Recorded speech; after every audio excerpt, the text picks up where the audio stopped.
This podcast is brought to you thanks to the generous support of Whistler Blackcomb, leaders in delivering adventure. I never want anyone to be in a position where they feel uncomfortable. If they're walking their bike, I've done a bad job. And I'm not going to say there hasn't been times where someone maybe felt a little out of their comfort zone. And that's not a good feeling. You know that you failed. At that point, it's the worst feeling. This is Delivering Adventure. Welcome to the podcast that explores what it really takes to share adventure like a pro, with your friends, your family, and as a profession. My name is Chris Capio, and I'm coming to you from Whistler, British Columbia. And I'm Jordy Shepherd, recording from Canmore, Alberta. After a lifetime of working extensively in different parts of the adventure guiding industry, Chris and I have teamed up to launch this podcast. In each episode, you will hear top adventure guides, managers, marketers, and athletes share their best stories, advice, and trade secrets. The goal of this podcast is to share how you can take yourself and others farther from the mountains to the office and beyond.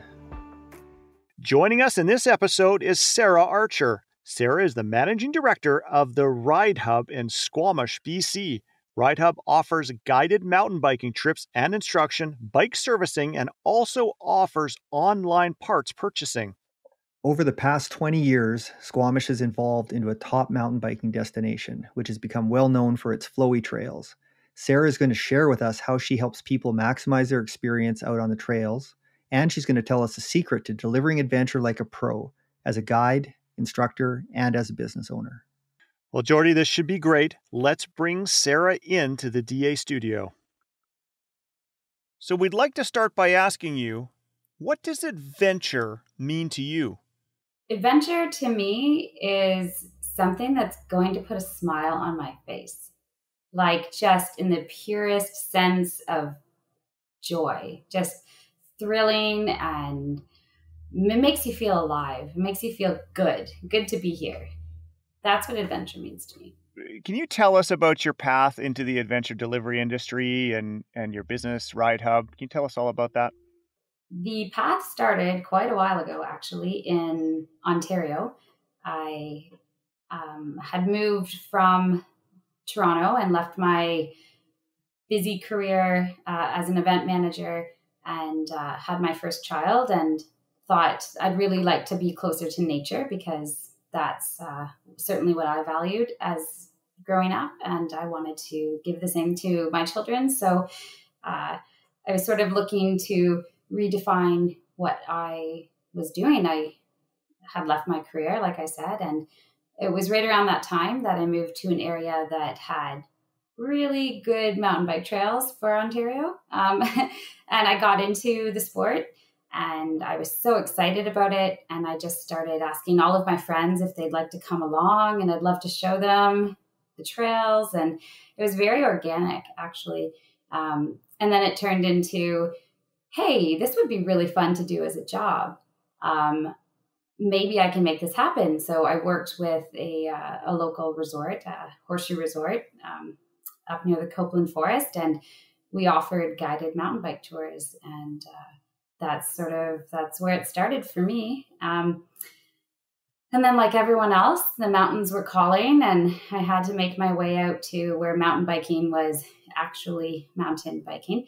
And I found myself in Squamish 7 years ago, and the business, of course, I knew this is something I loved, and I really wanted to continue doing it.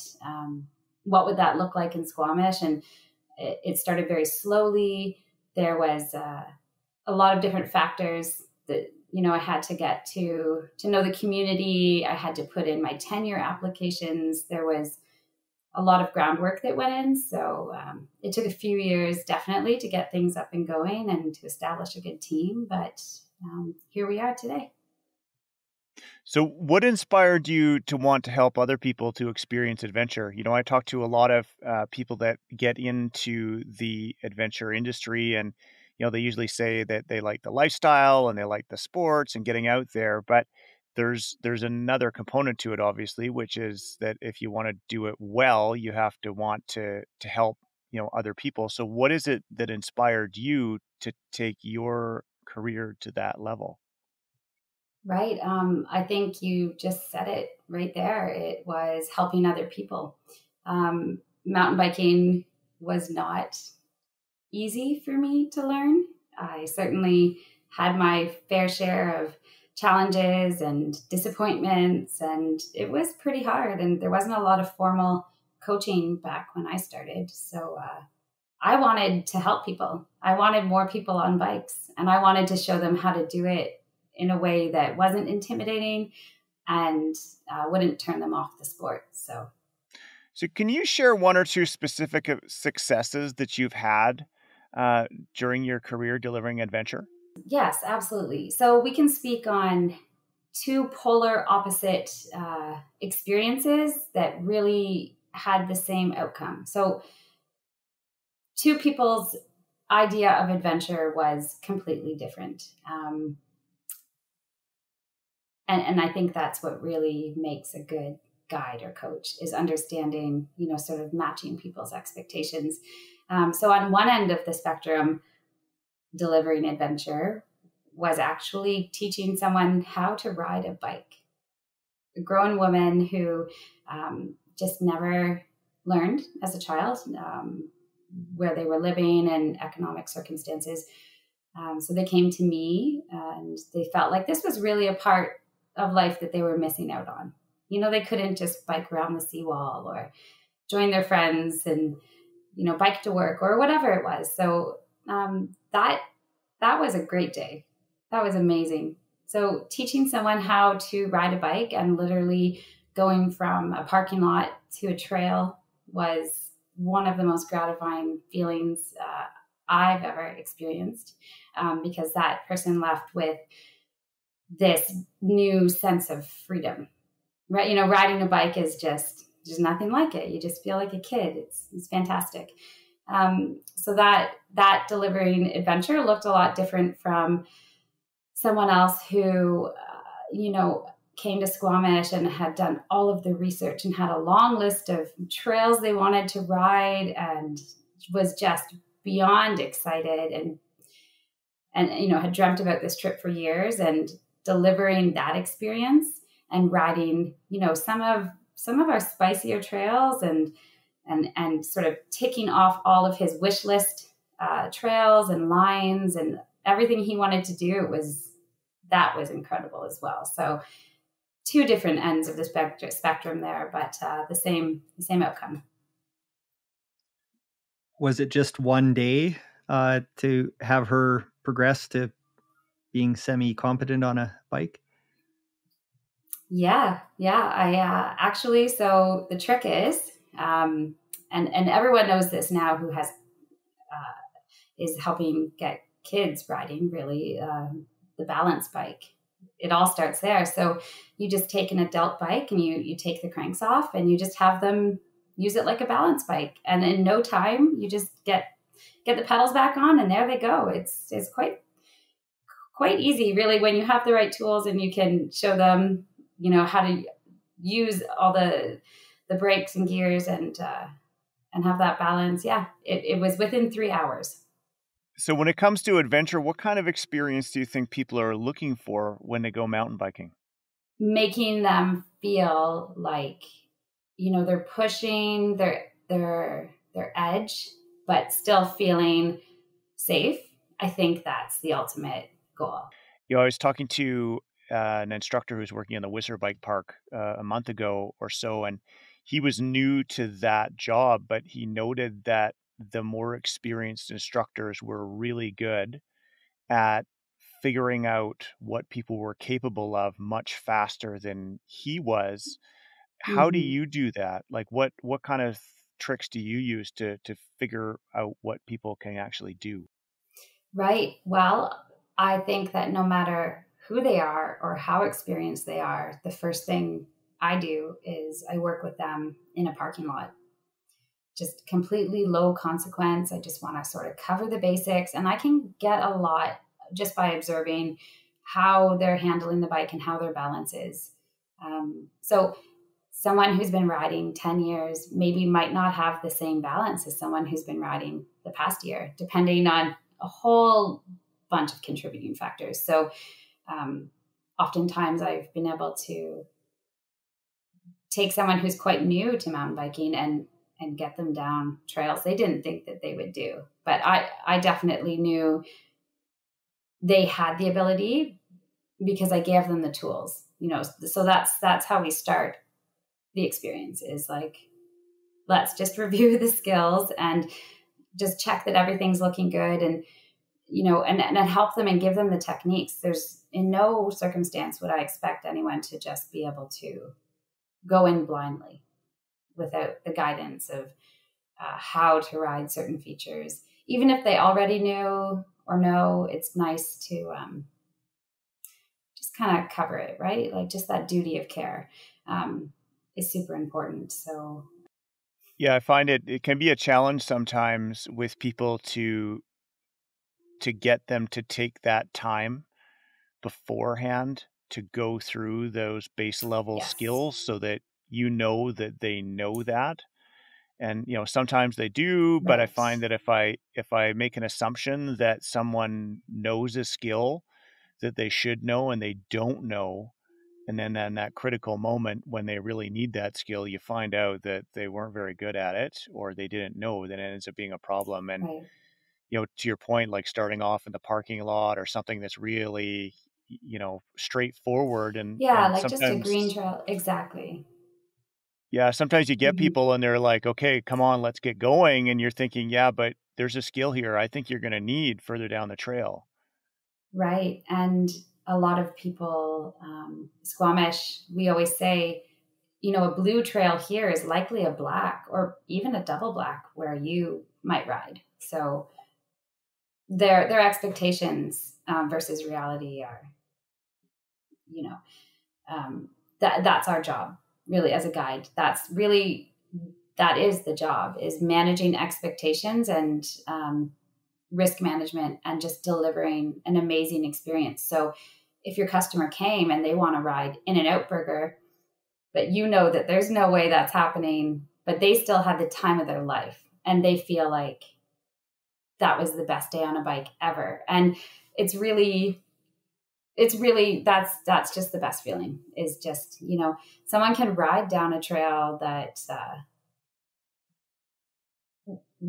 might be considered an easier trail, but just have the best time. So it's not always about riding the gnarliest terrain. It's just riding and having a great time and having fun and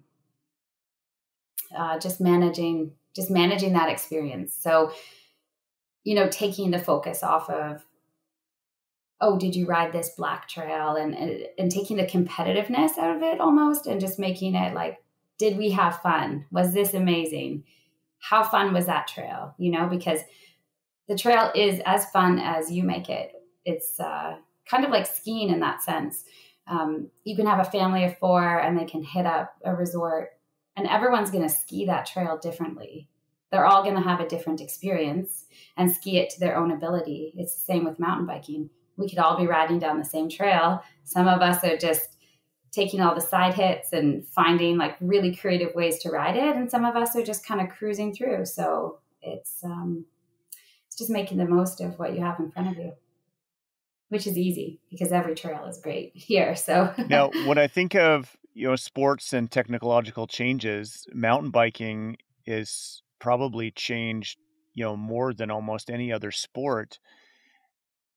I think back to the first time I went to the mountain bike park in Whistler, and actually there wasn't even a mountain bike park. It was just some roads on Blackcomb, and you took your bike up the lift and you rode down the fire roads, the access roads, and I was on a bike that didn't have any suspension. And fast forward to now where everybody's got full suspension. I got a call an hour ago to go and potentially do an e-bike tour this afternoon, which is a completely different experience. How do you think that has changed the experience from a guided perspective, over time? Yeah. Well, I mean, I think we all remember when dropper posts came, and that was just like life changing. And we've had so many progressions since then. Definitely the better the equipment, the better the experience is. So I would have to say, though, the most prolific advancement we have had in the user experience would be e-bikes, especially for Squamish. We do have a lot of climbing, so people who are coming from different parts of the world just have different varying levels of fitness, and sometimes by the time you access the top of the trail, that's their day. They're done. Getting them down that one trail safely that's your goal. Because it's really a specific type of conditioning and fitness that's needed for this like enduro type terrain here. So e-bikes have opened up the doors. People who don't have that stamina and that same training and fitness that is needed for a 3-hour mountain biking excursion, now they do. And they have a much better time. I mean, you might not want to ride e-bikes every day, perhaps, but coming to Squamish, you probably want to ride 12 trails versus 6. So an e-bike allows you to ride more trail in less time and just, have a better experience because you feel better. You're not completely shattered by the end of the first hour. So e-bikes have been fantastic. And often we'll have clients and, they'll be with us multiple days, and we will always suggest, like, perhaps we take an e-bike out on the last day, and then we can, head to this further out area that we don't have, we don't have lift access. So it's definitely changed how we offer experiences in a very positive way. So you, in your operation, hire guides and staff. What are some of the key traits you look for when you're hiring those people to work for you? Personality. Personality is number one. Somebody who is kind and caring and empathetic. I don't care what double black trail you can ride. That doesn't matter to me. What matters to me is that you're like, the day is not about you. It's about the customer, right? So people who, for instance, I have a guide and coach who works for me, and she's one of the more accomplished racers in this town, and she's humble as pie. And she'll take a beginner out and ride all day with them, and just completely slow down her pace and make sure that they're comfortable, and she's taking lots of breaks for them or whatever it looks like. So basically it's not about showboating, right? Like I personally have been out with guides and I get left in their dust. I'm like, wait a minute. So the most important thing is, someone who's kind and is not putting themselves or their needs first. The day is not about them. It's about delivering the best experience for someone who is visiting this beautiful, beautiful place we live in. So we just interviewed another guest who does some heli ski guiding, and he said on the wall when they leave their guides room to go guiding for the day, there's a poster there that says, "Nobody cares how much you know until they know how much you care." Yeah. And that right. Kind of, I think, probably sums up just what you said there, right? For you hiring your staff and having them go out with the clients there. Yeah. Yeah. It's my favorite thing at the end of the season is to read all the great reviews and just read customers' experiences. And that's why we do it. That just makes my heart burst, hearing people say, like, that was the best day we've ever had on bikes. Our guide was amazing. What a great experience. Everyone was friendly and welcoming, and, high fives from the moment we got there. That's cool. I like that. So when you hire newer guides and instructors, what would be some things you find that they struggle with that would offer some tips for folks trying to get into the biking guiding Right. business? So I think a lot of people don't assume that there's requirements in terms of certifications and first aid. They figure that anyone can just teach, anyone can coach, anyone can guide, but actually there are a lot of standards that we hold accountable, our guides accountable for, the basics, of course, like your level 1 through a bike certification program, wilderness first aid 40-hour, and of course, relevant experience. And it doesn't necessarily need to be in bike guiding. It can be in any kind of guiding. It's because at the end of the day, like I mentioned, it's risk management and delivering expectations. So, I think people want to bike guide or coach. They think that would be so much fun. But we do want to emphasize that, there's professionalism in it, and that's very important to us.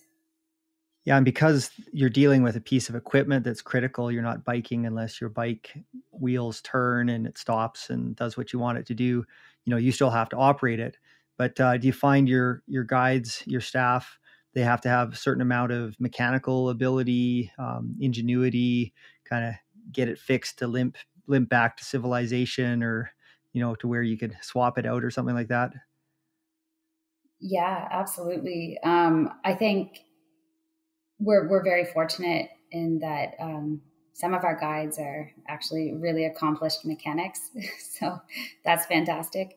But that's definitely like that. You need to be able to help your client with their bike, and mechanicals happen all the time, and that can change the day dramatically. So yes. And where would somebody get skills? What would you recommend for bike mechanic skills, basic or advanced? We offer courses, mountain bike essentials and trailside repair. I know that there's some schools as well. Maybe the Mountain Skills Academy is offering a bike mechanics course, but I think even there's lots of great information online.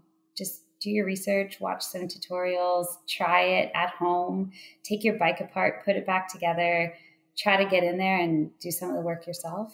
The more you do it, the more you learn. I've learned a lot about bikes over the years, just by being in situations like, okay, well, I've got to figure this out. And, you just come up with little tricks and little things, little ways to shimmy the cables and adjust your barrel adjustment or whatever it is. But those things just come with any sport, really. You're going to learn how to tune your skis or, take care of your equipment. That's really important. And we always stress bike checks.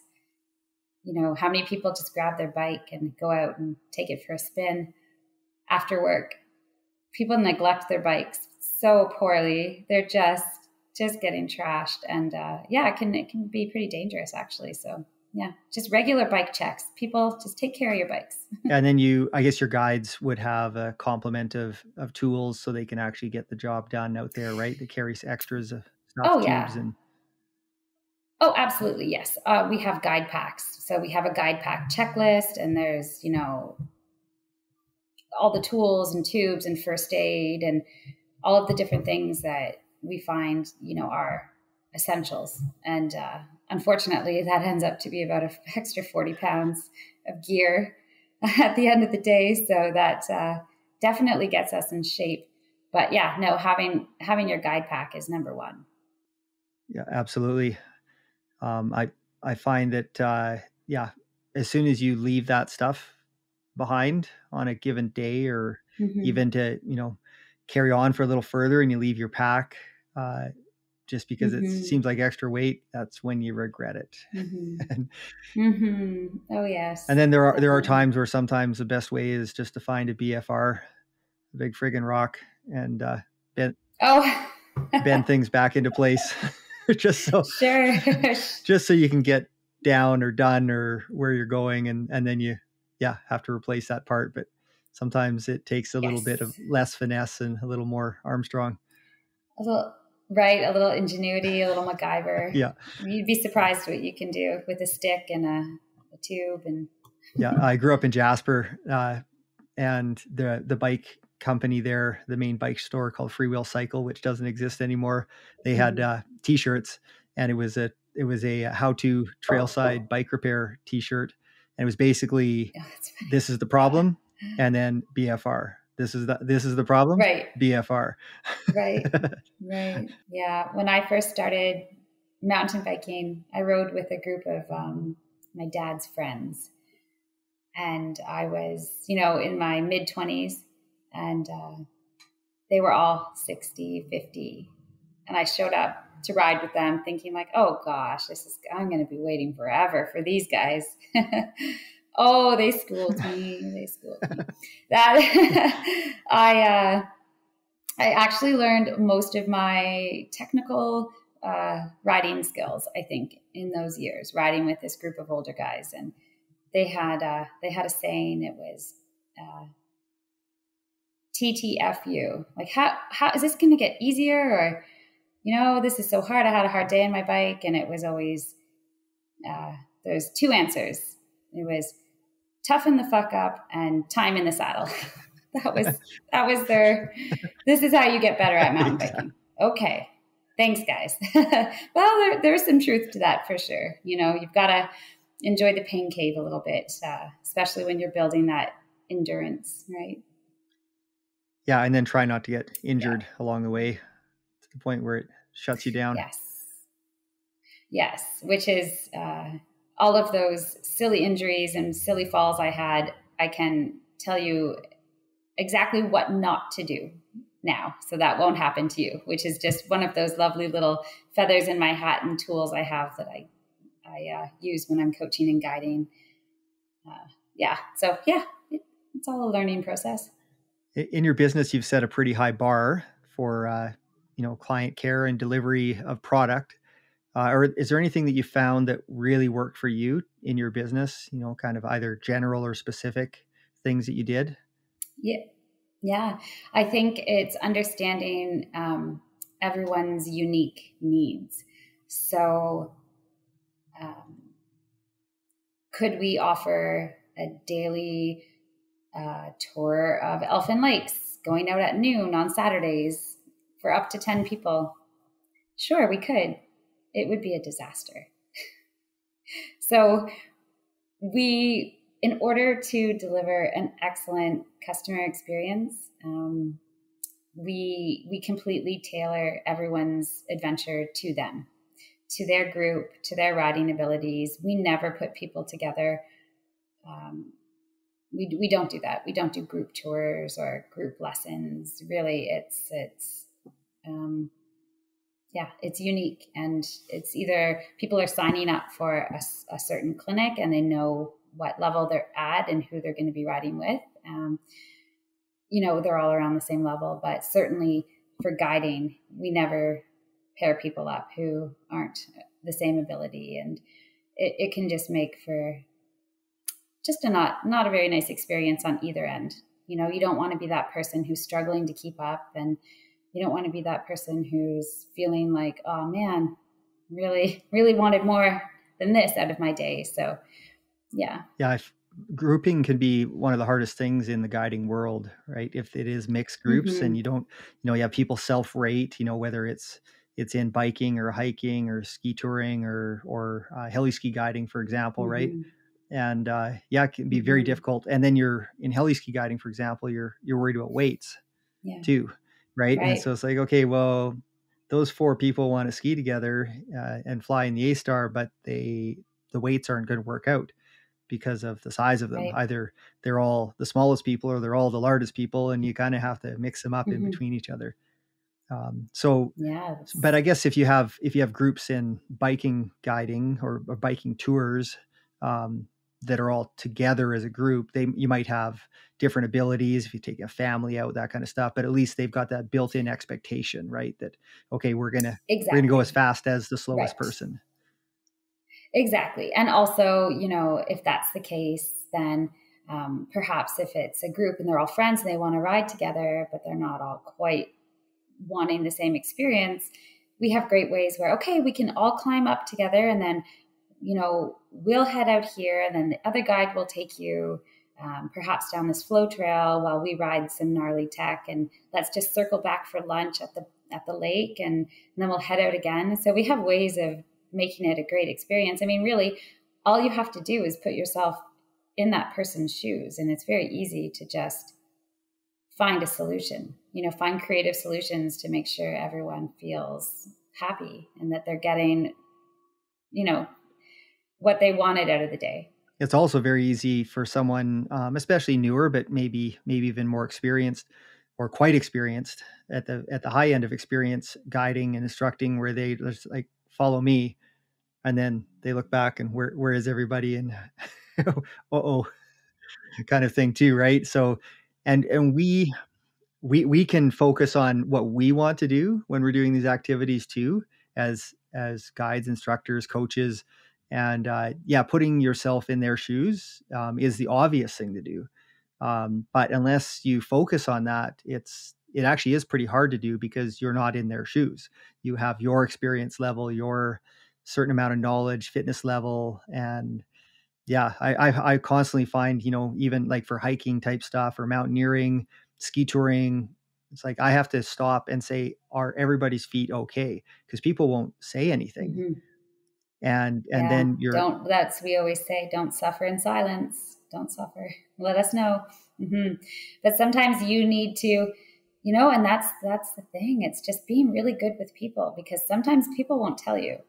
So you need to know, you need to be able to read people pretty well. And, they might not want to ask like for a stop, because they want to show that they can power up this, hour-long climb, and that they're tough. There's this toughness. So you might have to be sneaky about it, because, as a guide, if this person bonks, you're not having a good day. No one is. So you might just stop and say like, hey, is it okay if we stop, and make it on you? Like, I need to stop. I'm going to take a snack. And then they're like, well, if you're snacking, I'll snack too. And it's, it's a lot of it is really like, just, it's almost like being, I don't know. I want to say like, I guess in coaching, you go deep, and it's almost like a lot of it's counseling, and a lot of it's sort of working through psychological barriers and all sorts of things. But yeah, I don't know. Maybe it's because I'm a mom. I see all of these little ways to sort of make sure that I'm really taking care of someone. I feel like I have eyes in the back of my head. I'm always listening to, if I'm doing a line, like, how do their tires sound? Are they skidding? Are they braking effectively? How's everything going? And I manage their speed, obviously, by how I'm riding. I always ride to the level I want them to ride at. So like, follow my line. This is the speed. This is how you do it, right? You really massage them through the whole experience. On a climb, if it goes from talking a little bit as you're climbing up as a group to no talking, that's a sign. Yeah, that's a pretty good sign that everyone could use a little break. Okay. Yes, that's. I do like to keep an open conversation. I'm very chatty, and if I'm not getting reciprocal conversation, it's like, okay, well, I'm going to stop and just let everyone catch their breath and get a drink, and yeah. So you mentioned that you specialize in the private guiding versus group guiding. Do you ever get people that show up and kind of balk at spending more money to be in a private situation, and people that would, rather spend less money and maybe be with other people? And if you do, what's your sell? Like, how do you convince them that spending the extra money to go private is worth the value? That's a really good question. I haven't had anybody balk at I think our prices are pretty good. And beyond that, I think that people recognize that mountain biking isn't just I don't know, like, oh, I'm going to sit in a raft. And it's, like they understand that they actually are really putting themselves out there, right? And they need to work really hard. And so people want an individual experience. People are very relieved, when they call and they're inquiring and they're talking about guiding. And I say, no, it's 100%. It'll just be you or just your group. It's individual. And it's almost like a sigh of relief, like, oh, good. Mountain biking is very, it's very intimidating. There's another side of the mountain biking culture that's not very great. I think it's a little too competitive and a little too not inclusive, and equipment is very expensive, and we're closing a lot of doors. So yeah, I think when they find out it's an individual experience, they're almost relieved to get that special care and attention.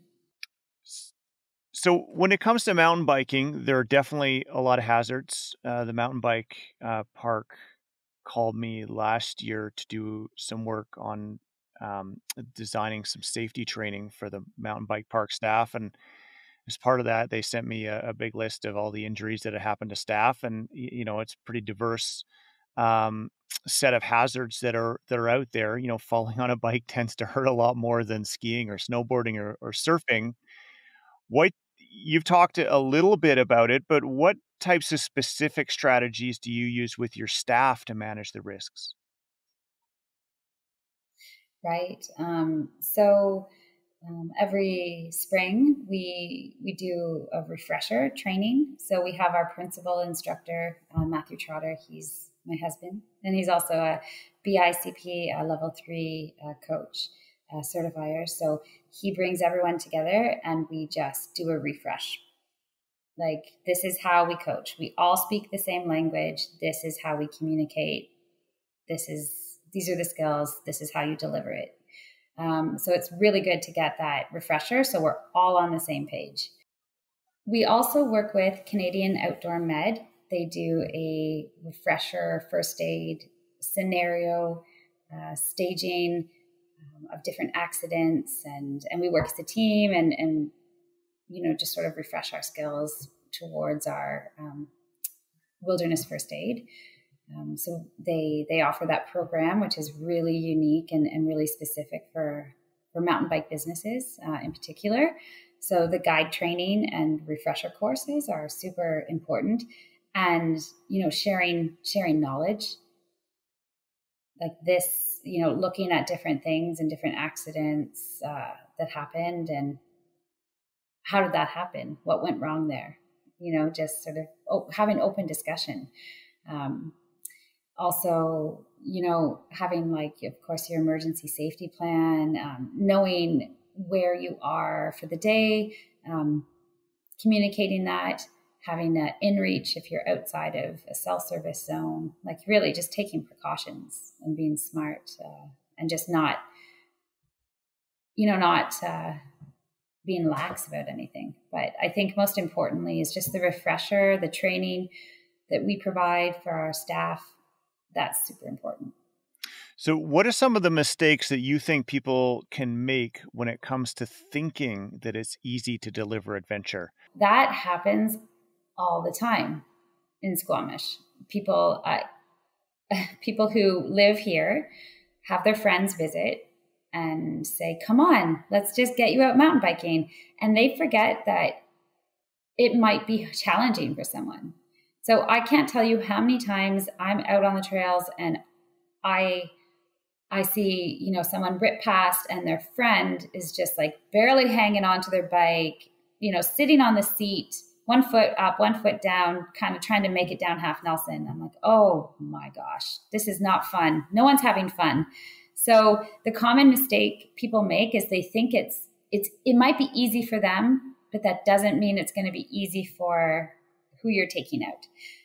And then, that's a more manageable situation that's such a terrible friend. We usually say, like, your friends suck if they do that to you. If they think that you can just ride without any experience or skills or knowledge, that you can just get on a bike and, hey, just come on, we'll just ride half Nelson. Most people cannot just ride half Nelson. That's not within their wheelhouse. And then on the extreme edge of that, you have a group of people who are like, oh, okay, well, hey, let's go ride. We're riding Alice Lake. And they don't modify what their day looks like. They still put themselves first, and hey, they want to ride In-N-Out Burger, and they just say to their friend, oh no, you've got this. It's easy. Just follow me. And that doesn't end well. And oftentimes it ends up with a call to search and rescue. It's quite tragic and very, very scary. The people underestimate the risks involved, and things can go badly very quickly. So can you think of a specific situation in your career where you looked back and thought, wow, I wish I had done that differently? To be honest, I really do a great job of managing risk. I never want anyone to be in a position where they feel uncomfortable. If they're walking their bike, I've done a bad job. And I'm not going to say there hasn't been times where someone maybe felt a little out of their comfort zone. And that's not a good feeling. That you failed at that point. It's the worst feeling, because I know what it's like to be that person who has to walk their bike down because they are like, no, this is above my pay grade, and I'm scared, and I can't ride this. Yeah, that's very disappointing for them and also for the guide. So I've had it happen. I never want to have it happen again. It's not a nice thing.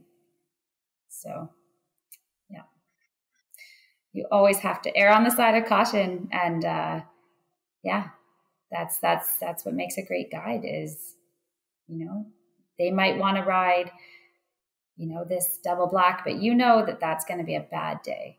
So you take them on a black and they have the best experience ever. I would like to touch on the fact that mountain biking, guiding, and isn't recognized the same way that, say, backcountry guiding. Like, we don't have the same standards for educating and for certifying, like, the mountain, to be a guide,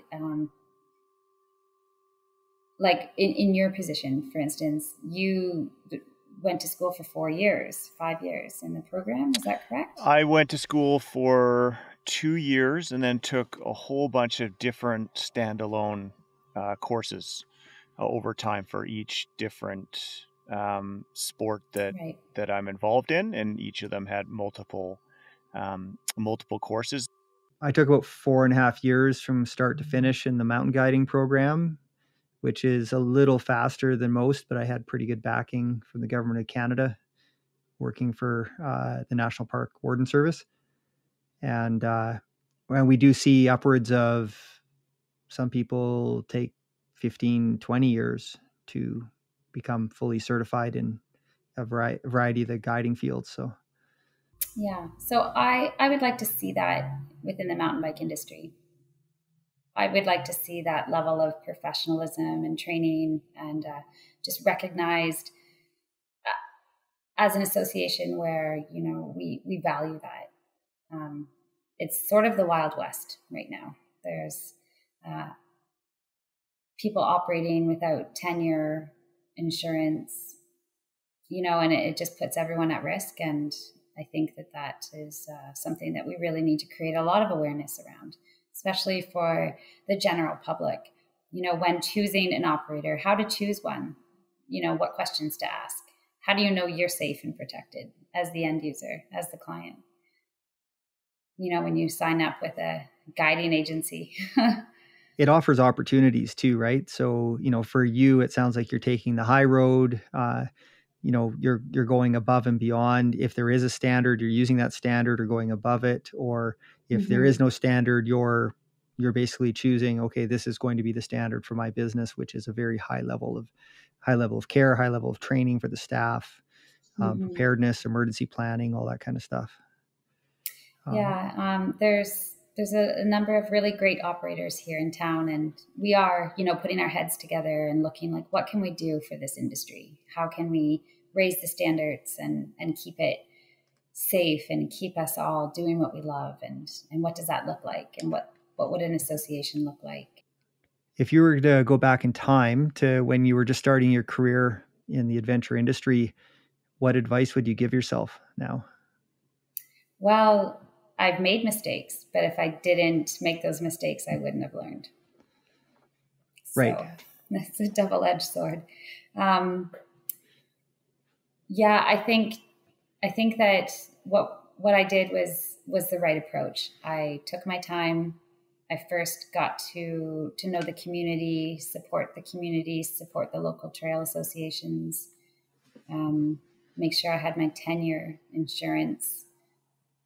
Everything was in line, and just ease in slowly, ease into the community slowly and work on really building a good community connection and loyal customers. Most of our customers are return customers. We see the same faces season after season, and that's the best. That's just the best. So, well, it makes it easier for you in a lot of ways too, right? If folks are showing up, they already know the scene, they're already kind of trained by you, at least for the workflow for, coming into the day.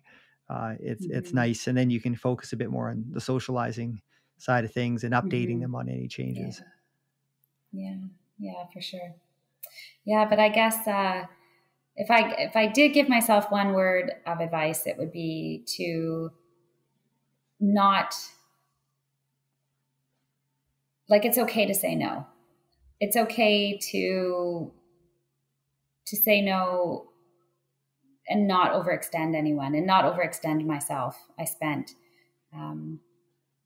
many a summer working day and night, and you don't get that time back. So as a mom, this past season, I put my family first and blocked off the bookings calendar, and we just took half as much business, on some days, because I just wanted to, take that time for me. So I was really ambitious in my first few years, and I said yes to everything. It was always yes. The answer is yes.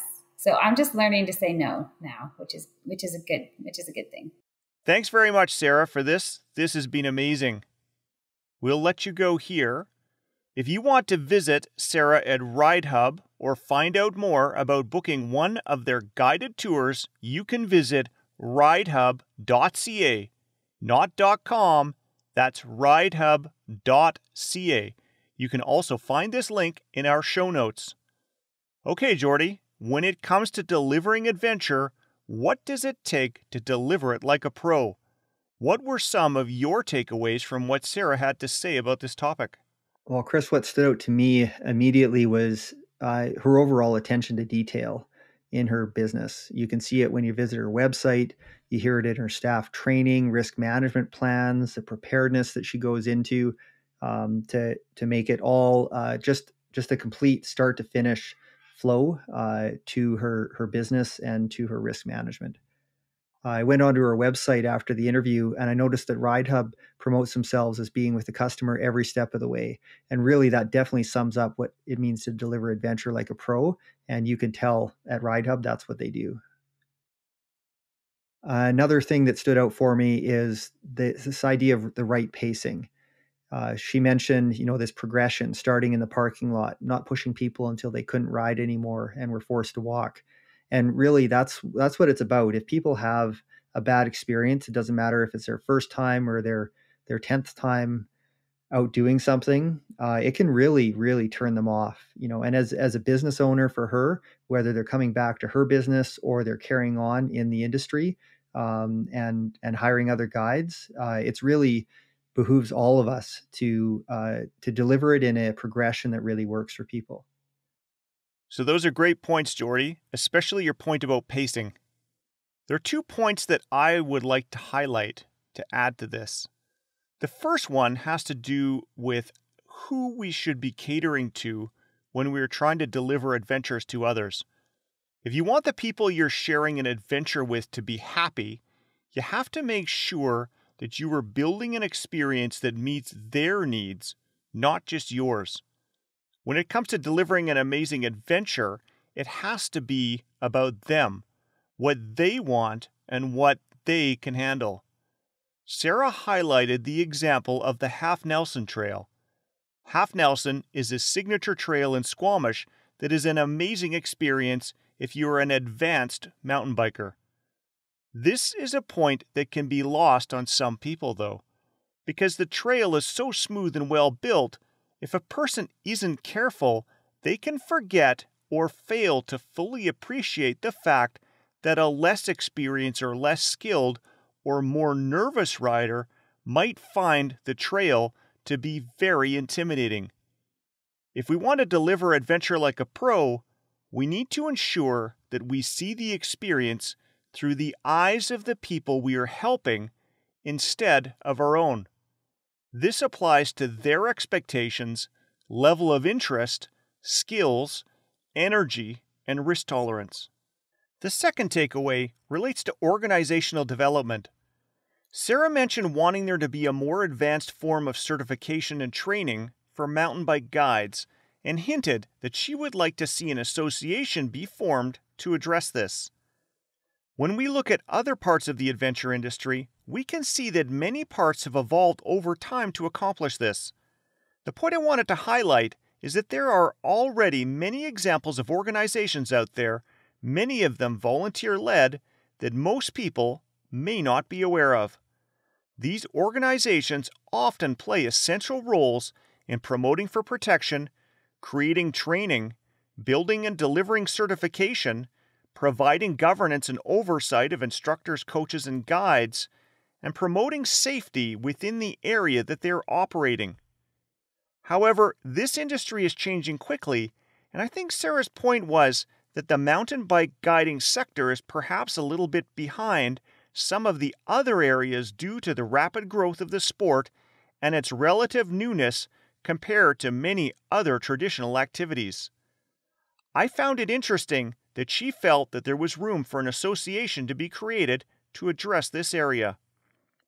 Perhaps there's someone out there listening right now that wants to step forward and take that on. Absolutely.